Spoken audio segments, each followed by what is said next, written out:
Baka mama ko yan. Di ko nga alam kung talent ba yan. O sagyan magtitipid lang. Charot mga kabebe. Pag may ganyan talaga, si mama ang abala at lagi namin kasama. Talaga naman lagi siya nakasuporta. At syempre dalawa silang ni Papa. Palagi pong salamat sa inyo. At tapos na nga po alusa si ate. Ito na nga po siya. Charot, ang ganda ng ate ko.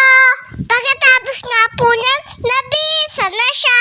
Diretso na nga po kami sa simbahan dahil magsisimula ng parada. Ito nga palang side parade. Si Ate Sophia bilang si Santa Isabel. Dito nga po, naglalakad si ate. Yung e-bike nga pala ay inayusan nga pala ni mama. Kung sakali daw, pag napagod si ate, isasakay sa e-bike. Kaya nakakatuwa mag-enjoy si ate maglakad. Kaya po ako na lang yung sumakay. Nakakapagod pala yung sumusunod.